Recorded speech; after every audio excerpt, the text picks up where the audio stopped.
Si on regarde le QS, lui, de son côté, c'est le transport en commun, l'environnement, la décarbonisation, l'électrification des transports et tout et tout. Puis là, il interpelle M. Legault sur l'électrification du transport en commun. C'est assez intéressant, écoute ça. Merci, Mme la Présidente. Au Québec, on est en déficit. En déficit climatique, en déficit budgétaire, mais aussi en déficit de gros bon sens. Si la tendance se maintient, le Québec va rater ses cibles de réduction de gaz à effet de serre.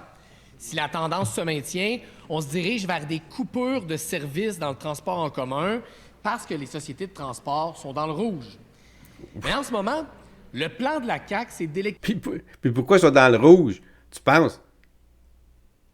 Parce que les gens, depuis le plus gros rhume, là, que vous avez empêché les gens de travailler, on a mis des gens en retraite, les gens sont partis en retraite parce qu'ils ont dit non, moi, pas question que je mette le masque ou que je me fasse violer ou quoi que ce soit pour aller travailler. Là. Je peux prendre ma retraite. Tu sais, je continue à travailler parce que ça me plaisait, puis c'était correct. À partir du moment là, que ça me plaît plus, là, la retraite, ça sonne le glas, là, comme on dit. Donc, énormément de travailleurs qui ont fini de travailler, finalement. Les gens ont trouvé d'autres solutions que le transport en commun pour se déplacer. Puis là, quand tu demandes aux gens de revenir dans le transport en commun, qu'est-ce que tu penses qui se passe, toi? Parce que le transport en commun, là, c'est une souffrance. T'sais, pour moi, les autos, c'est la liberté. Tandis que le transport en commun, c'est une souffrance. Il faut que tu sois résilient. T'as pas le choix, là. C'est parce que t'as pas les moyens d'avoir une auto si tu prends le transport en commun ou c'est vraiment plus vite où ce que tu es. Ou, bon, mais il y a plein d'inconvénients, le transport en commun. C'est plein. Trop. T'sais. Fait que c'est tellement... que là, c'est sûr que tu dis, on va mettre des autobus d'abord juste dans les temps forts, puis les autres moments, parce qu'à cause, ça coûte trop cher. C'est un gouffre. C'est pas rentable, mais pas en tout, là. C'est ça. Électrifier le plus vite possible les autobus urbains au Québec. Savez-vous, c'est combien de gaz à effet de serre tous les transports collectifs mis ensemble au Québec? 0,4 % de nos émissions. OK. Wow. Savez-vous, c'est quoi la facture de l'électrification des autobus? 13 milliards de dollars. 13 milliards de fonds publics pour même on abandonne le projet. 0,4 % de nos émissions de gaz à effet de serre. Et pendant ce temps-là, on coupe des lignes d'autobus. Ça n'a aucun bon sens. Non, c'est ça. Le plan sur l'économie verte va être mis à jour dans les prochaines semaines. Il faut mettre notre argent là où ça marche, là où ça compte. Exact. Il faut ralentir l'électrification des autobus pour accélérer les services. Est-ce que le premier ministre va le faire? Qu'est-ce qui est plus urgent? Des autobus électriques ou des autobus qui passent à l'heure? La réponse du premier ministre. Madame la Présidente, d'abord, c'est important de le répéter, puis avec raison, la vice-première ministre le répète souvent, jamais un gouvernement a autant investi en transport collectif que notre gouvernement. C'est vrai pour les infrastructures, c'est vrai pour le support aux dépenses de fonctionnement. D'ailleurs, la vice-première ministre a, vendredi dernier, rencontré les maires de la CMM pour essayer de trouver une solution qui soit équitable puis qui respecte la capacité de payer et des municipalités et du gouvernement. Madame la Présidente, ce qui est important aussi de dire, c'est que quand on regarde les 60 États et provinces en Amérique du Nord, c'est au Québec qu'il y a le moins de GS par habitant. C'est au Québec qu'on a le meilleur plan pour réduire encore plus les GS. Maintenant, il y a des questions qui se posent du côté de l'électrification des autobus.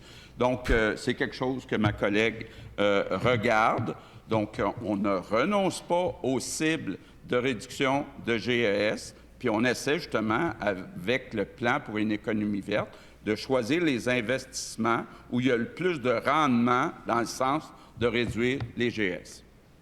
Tu sais, de dire ça dans la même phrase, là, que par capita, là, nous autres, c'est nous autres qui polluent le moins dans toute l'Amérique du Nord par habitant. Tu sais, là. Nous autres, là, on est en posture fantastique. Arrêtez d'investir là-dedans, là. C'est beau, là. Attendons que les autres viennent nous rejoindre. Si les autres viennent nous rejoindre en partant, là, ça serait déjà fantastique, là. Si on a de l'argent à mettre sur le changement climatique, là, ça serait pour s'adapter Tu sais, les berges, par exemple, faire en sorte que nos pylôns électriques là, puissent supporter des vents de 300 km/h, genre, tu sais, plus, là, pour s'assurer de la solidité de notre réseau, de nos infrastructures, mettre de l'argent là-dedans. Tu sais, moi, si j'étais là, c'est là-dessus que je mettrais mon argent, 13 milliards pour rendre des autobus vides électriques, là. C'est débile, ça, là. On ne gagne pas de médaille, là. Il n'y a rien à gagner là-dedans, là, pour nous autres. En tant que population, là, il va dire, pour que quelqu'un nous dise que quelqu'un sur la Terre, comme Al Gore, il dit, ah, les autres sont fantastiques, c'est le numéro 1. Ben oui, le numéro 1. L'économie est à terre, tout le monde crève, tout le monde. Mais on a des autobus électriques qui sont vides.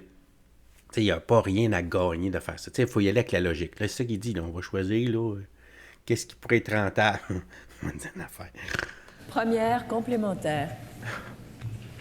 J'aimerais ça que le premier ministre donne une réponse claire, parce que là, il a comme l'air d'être le seul à ne pas faire partie du consensus. Vivre en ville, Équiterre, la Fondation David Suzuki, le ministre de l'Économie et Québec solidaire, on est tous d'accord. C'est pas la bonne place où mettre notre argent. 13 milliards de dollars pour 0,4 des GES. Je veux dire, ça n'a aucun bon sens. Est-ce que le premier ministre est d'accord avec son ministre de l'Économie et Québec solidaire, ou est-ce qu'il est tout seul dans son coin? La réponse du premier ministre. Tu sais, quand Québec solidaire, tu as dit ça comme Martin dit. Je sais que ça n'intéresse pas beaucoup Québec solidaire, l'économie, mais quand on regarde les différentes alternatives, oui, il faut regarder l'impact sur les GES, mais aussi il faut regarder l'impact sur les retombées économiques. On a la chance d'avoir des entreprises, d'abord comme Lyon, entreprise québécoise, Novabus, qui n'est pas une entreprise québécoise, mais on est quand même fiers de l'avoir chez nous, qui fabrique des autobus électriques. Donc, Madame la Présidente, on est en train de regarder, quand on additionne les objectifs de réduction de GES et les retombées économiques, quels sont les investissements optimaux. Lyon, tu sais, il parle de Lyon. Lyon, c'est une compagnie québécoise qui font des camions, là, des autobus électriques. Tu sais, à un moment donné, son action est à 25-28 piastres. Elles sont plus top, là. Là, en ce moment, si tu vas voir, elle est à 1,30 piastre, 40 là. Son action. C'est en chute libre depuis, là. Ça n'arrête pas de descendre, puis ça stagne à 1 piastre quelque chose, là. Deuxième complémentaire. Pardon. Le gouvernement de la CAQ, là, est en train d'électrifier la charrue avant les bœufs. C'est pour ça que les écologistes, le ministre de l'Économie et Québec solidaire, on est tous d'accord, puis ça arrive pas souvent. 13 milliards de dollars investis dans 0,4 de nos GES, c'est pas la meilleure décision pour la planète, c'est pas la meilleure décision pour les Québécois puis les Québécoises qui veulent juste des meilleurs services de transport collectif. Pourquoi le premier ministre n'est pas d'accord avec ça? La réponse du premier ministre. Je note deux choses, Madame la Présidente. D'abord, Québec solidaire préférait qu'on électrifie les bœufs avant les charrues. Et deuxièmement, Québec solidaire est contre l'électrification des autobus. Donc, j'en prends note. Ah oui, c'est ça, exactement. Il est contre ça. OK. Bizarre. Bizarre, tu sais. Ben, c'est vrai, là. Tu sais, 13 milliards pour 0,4, écoute, pour réduire de 0,4 des émissions de gaz qu'on fait, nous, déjà, c'est très peu, en plus de ça, par rapport aux autres. Tabarnouche, t'imagines-tu, là? Ça veut dire que ça coûterait comme 30 milliards pour 1 %. Tu sais, si, mettons, tu dis, OK, si pour 0,4, c'est 13 milliards, le double fait 26 milliards, t'es rendu à 0,8, mettons, j'arrondis ça, mettons, à 30 milliards. Pour 1 %. Aïe, aïe. On abandonne. C'est beau. Hey, t'es-tu malade? Non. Non. Puis c'est ça, là, l'idéologie, là. Surtout, je pense au fédéral, là, avec Trudeau, là, c'est idéologie, là, même à la mairesse de Montréal, comment est-ce qu'ils investissent dans des affaires par pure idéologie. C'est dogmatique, c'est pas nécessairement bon pour la masse. C'est bon pour une idée, une idéologie, là, c'est ça. On met tout. Puis là, c'est ça, là. Nous autres, on se retrouve après ça, que des services prioritaires, des choses qu'on a réellement de besoin. Bien là, on n'a pas de service, on n'a pas d'argent pour ça, parce qu'on a mis l'argent dans des idéaux, là, qui n'ont pas d'allure. Ça, c'est un gros problème aujourd'hui avec le wokisme, là. C'était écœurant, ça. Ça en fait partie. Mais quand même, c'était intéressant d'entendre Gabriel Nadeau-Dubois se porter porte-à-faux, là, tu dis, non, on ne peut pas investir dans les autobus électriques, ça n'a pas de bon sens, ça coûte bien trop cher pour ce que ça donne. Merci, champion, merveilleux.